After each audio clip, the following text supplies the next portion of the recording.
What's good, everybody? My name is Alckemy. Welcome to the channel. Today, you and I are going to be taking a look at this guy. This is Beam. It is Lunacy Audio's latest and greatest effect plugin that is both convolution, reverb that you can insert your own impulse responses to, and also a granular engine to get really ethereal sounds and just crazy wild stuff in general. The cool thing about this that sets itself apart from other stuff, for one, is that it has a custom convolution reverb that you can put your own IRs into.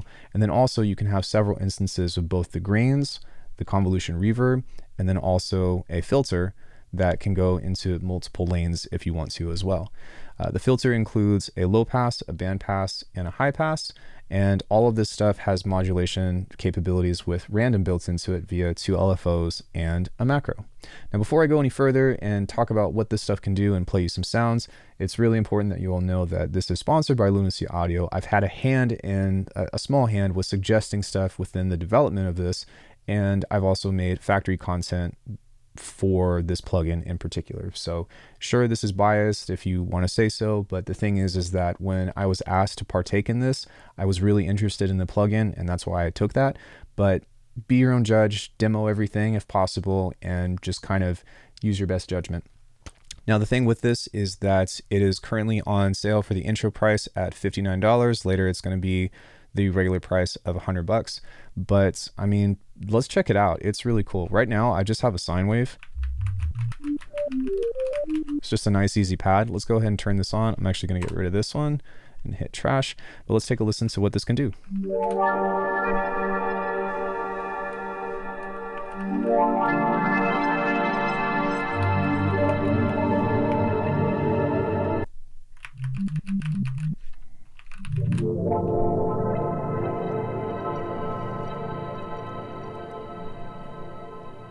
Pretty nice. And just imagine what you can do with more complicated sounds. This patch I actually made recording this video, and I forgot to turn my mic on, so this one won't be included, but all of these other ones are factory content that is built into the plugin. But we have stuff like Dreamscape, which is also really nice.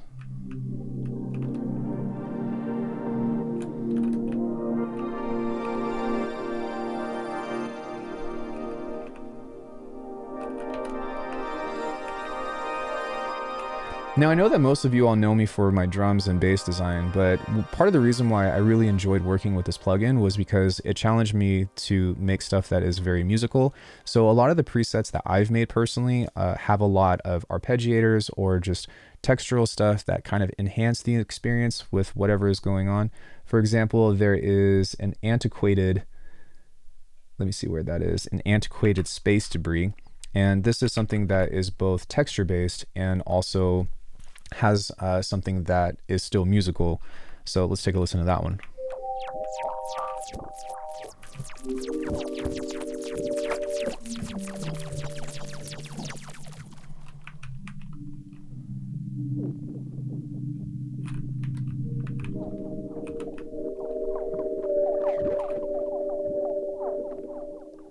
It's pretty cool. So yeah, let's go ahead and dive into what everything does. I'll walk you through the plugin and then we'll wrap up the video and give my thoughts. I will say that this is definitely a labor of love. I've been in close contact with the developers of this, and we've been making suggestions, and they've been asking me questions and giving me feedback over this, and I'm really excited with what's come out. But yeah, so what's really cool about this is that you'll see that this is split into 2 lanes. And so there's a free form of, I guess, like signal chains with this that's really awesome. So if you want to have a clean signal, you can just wait for this icon to pop up and then just drag a clean signal here. So that way we have 3 parallel chains where this one is clean. We can also freely move stuff over, and if you hold Option if you're on a Mac, then you can actually duplicate this. As I said before at the beginning of the video, you can have up to 4 instances, I believe. Let's go ahead and just add nodes until we can no longer have stuff. 3 instances, excuse me. So you can have up to 3 instances of each of these, and you can place them anywhere or stack them if you want to, and then you can also do that with the filters. So altogether, 9 different nodes across, I want to say 4 or 5 different lanes. So let's go ahead and do that there. Make another chain, and then can we make another chain? Another chain, and now we are out of chains. So we have 1, 2, 3, 4, 5 different splits that we can utilize, and then in between that we can kind of separate this into up to 9 different nodes. keep in mind too that like if you run out of nodes and you need more, you can always do this. So there's that. I don't really think that that's necessary, but in my world, you know, second guess everything, because you could set something up with like an insane gate and then put something like insane distortion on this and then use another gate and then make crazy drums out of this. But sorry, I haven't gone down that route yet. Let's focus on what the single instance can do. Now every lane can also have a gain and panning control. You can also solo and mute. So, you know, if you want to focus on this one, you can say, all right, let's mix this in, let's mix this in, and then you can mix this in. Then within that, you also have a general mix knob up here and then an overall output. On this, I kind of just want to cover it quickly because it's kind of easy to explain, but you have a tooltip option, and then you also have graphics quality in case if you were running this on a potato. So the modulation sources, I think I said this before, but you can modulate just about anything except for the stretch on here. But honestly, most convolution reverbs can't do that anyways because of how insane the programming is. But within all of that, you cannot LFO and LFO, but you can macro and LFO. So if you open this up and you drag this over here, then this is already, you can see that this is already mapped, and we can adjust this accordingly so. And speaking of LFOs, this has customizable waveforms, which is such a big win. So if I go into this guy, we can just click anywhere on here and create our own shapes. You can save these shapes if you want to. And then you can also set this to random, which is another big W on how you want to make whatever it is that you want to do move. There is a matrix table. It's not really a table, but there is a matrix thing that's actually really clean that I actually appreciate. So with this, you can see what's actually going on and what this is mapped to. And then if you're like, I don't like this, then you can take that off or kind of adjust that accordingly, which is pretty cool. Now, another thing that's really sick about this is you can also randomly generate presets that is not previously made. So something like Infiltrator is cool that will cycle through the presets that you have, but this will make something completely new. So sorry, I hit the wrong button, but if I just go click, let's do that a couple of times. You'll see that the name is the same, but if we were to play this, I don't know what's going to happen, but we're going to get something completely random. Sounds nice. What does the macro do?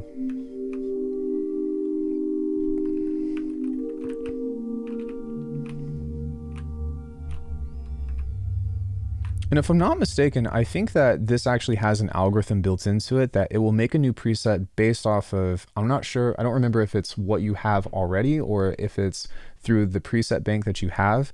But needless to say, what's really cool is that it's brand new, or like it's something that is not saved. So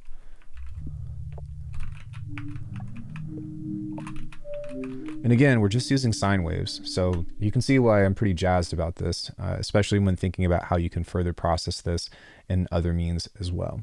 So like I said, you have a granular engine, which we'll talk about in just a second. We have our convolution reverb, which you can utilize to use your own impulse responses, which is really neat.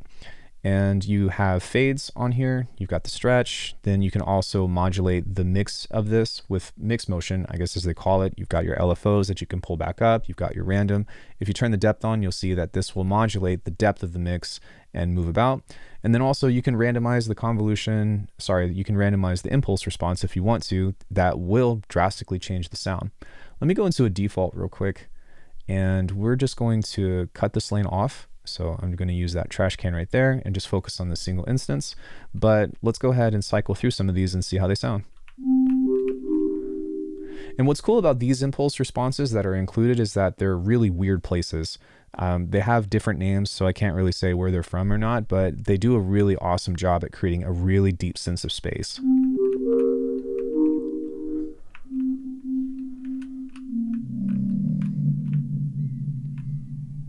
Forgive me if that's a bit resonant. We are just using sine waves. And even as a convolution reverb on its own, it sounds really cool. And some stuff that I just appreciate for one of like how this looks is you can see here on the top that we've got like a mix thing. You can see that this adjusts accordingly so, and it's just like these little details of like, see how it gets brighter as well in between. Here I am talking about, you know, GUI stuff, but it's pretty dope. We can stretch this if we want. Let's go ahead and pull that back to full.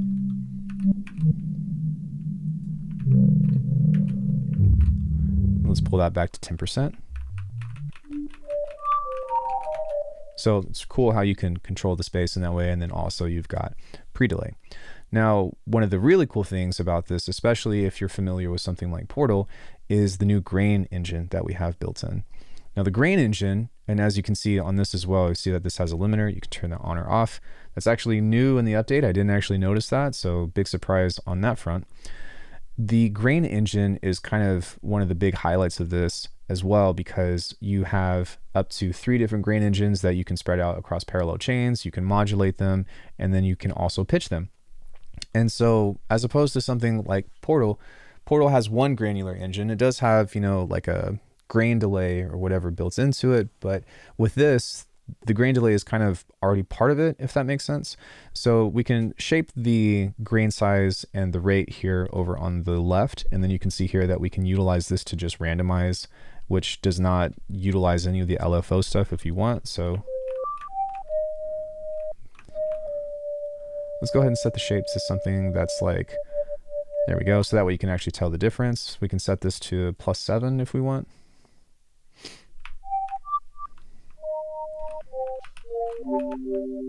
We can also turn on an arpeggiator. I believe that this is octaves. Then we have power chords, zigzag, pentatonic, major, minor, whole, cluster, random. So even though this does really well for making musical stuff, you can also utilize it for making just weird and eerie sounds, which is pretty cool. I'm just going to set this to octaves.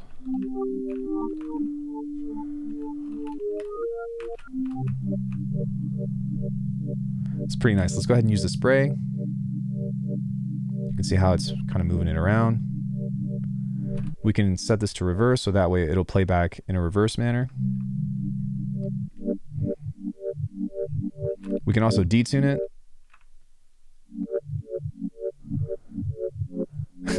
That's pretty cool. And then also with the delay feeds off of the grains. So it's not a delay of the entire signal. It's a delay off of what's happening with the grain engine, which is cool.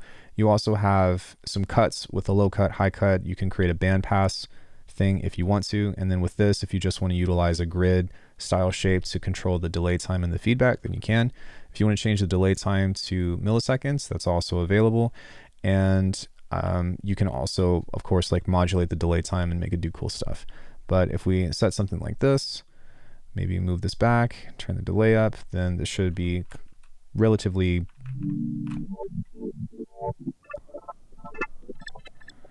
which is pretty cool.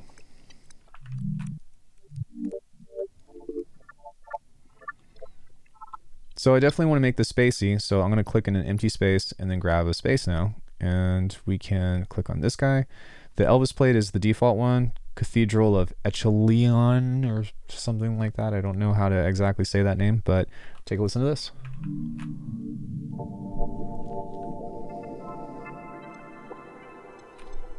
So cool. So cool. And that's just with the sine wave. So if you were to take some other presets, or maybe we can get super crazy with this and pull up like some Requiem 2 stuff. If you know me, then you know me for bass and drums and wild sounds and whatnot. But let's go ahead and take something.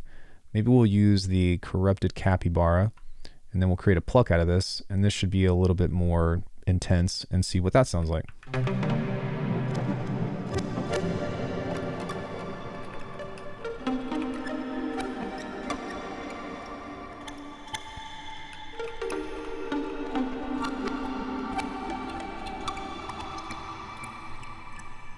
Super cool. Something else that we could do is even try to put this on a bass, play some lower notes. Now, obviously, you would most likely want to mono this, or mono the low end and blah, blah, blah. But even just as a means of sending this through and seeing how this sounds.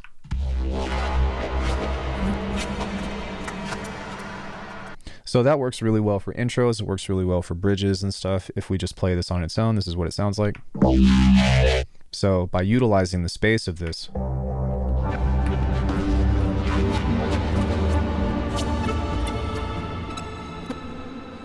yeah, lots and lots of really cool stuff. So finally, we also have a filter, which, to be fair, is a little bit simple. I know that they have plans to update it in certain ways in the future, but it's really cool because we can utilize this, even if it is simple, to create different aspects of this. So maybe on the top end, we want to have our layer that's going to be moving around, we can utilize something like an LFO here to, let's go ahead and make that jump around with the random. And then I'm just going to move the cutoff around so that way it's kind of jumping into different places, and we'll set this at like half a rate. So initially, the first thing that I want to do is we're going to click on this and mute this so we can just listen to what's going on here, but take a listen.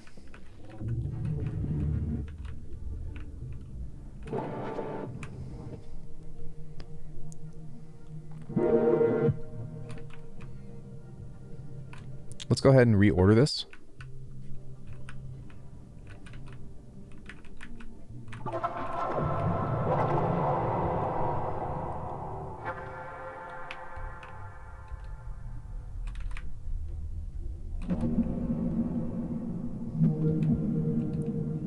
Now you can see off of this, we're getting lots of really cool things that are hopping around in between. And so because we can use multiple instances, we might want to use something like another filter here and grab this here and set a high pass so that way this isn't going to interfere with any of the low end. And now what we can do is mix these back and forth in between by turning off the mute on this and maybe turning this one down a little bit. And we can kind of just see if we can add in some top texture to this in order to utilize it for some cool bass movement.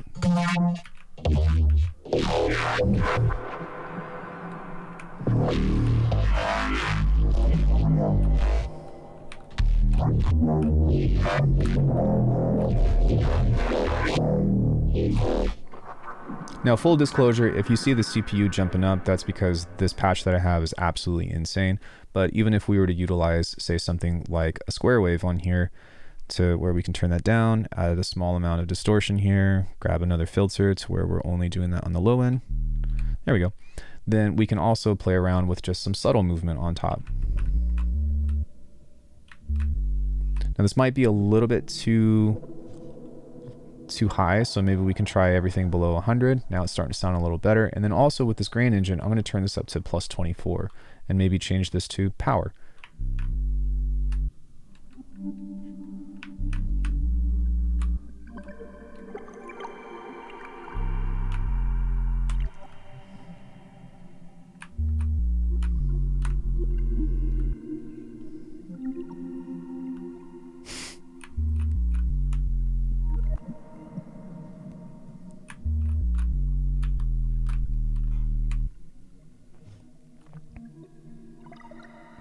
It's really cool because what's happening is like I'm playing the bass and the bass is clear on its own. And when the delay finally kicks in, like this is really great for utilizing as a means of like call and response and stuff. And so kind of like what I said before, if you're using something like an OTT style-esque of things, or you get into combining this with other neat tools and whatnot, then a lot of times you can get some really cool movement, or you can stack beams on top of themselves or just get really neat stuff.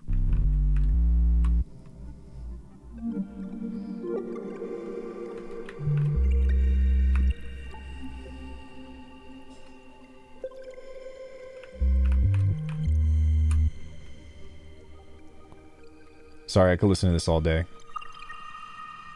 So yeah, and that's just one use case about how this can work. You can also use this for textural effects and do all different kinds of stuff with Foley, which I would highly encourage you to get your feet wet with.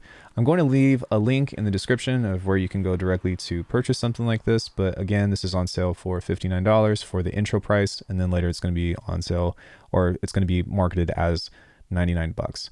So let me know what your thoughts are. Lunacy Audio in the past has made some really cool stuff. I've been kind of working with them since 2021. They came out swinging with the Cube, which was really cool, but Beam is just, it's just nice. If I didn't like this, I wouldn't review it or I wouldn't have worked on it. But I think that this is definitely something that I'm going to be switching out instead of Portal, maybe even seeing how they can interact on top of each other. But if you're in the market for a granular effect, I would say do all of the research that you can, see what you like about this, and maybe give it a try if it seems interesting to you. Thanks again so much to Lunacy Audio for letting me take a look at this plugin. I'm really excited because there's other stuff that's coming on the way that I can't talk about, but that they're wanting to do in the future. And yeah, I can't wait to see where this is going to end up, because for one, it looks great, sounds great, and it's something that is useful in my sound design repertoire. So anyways, thanks everybody. Hopefully you guys enjoyed the video. Be sure to subscribe and leave a like, and I'll see you guys in the next one.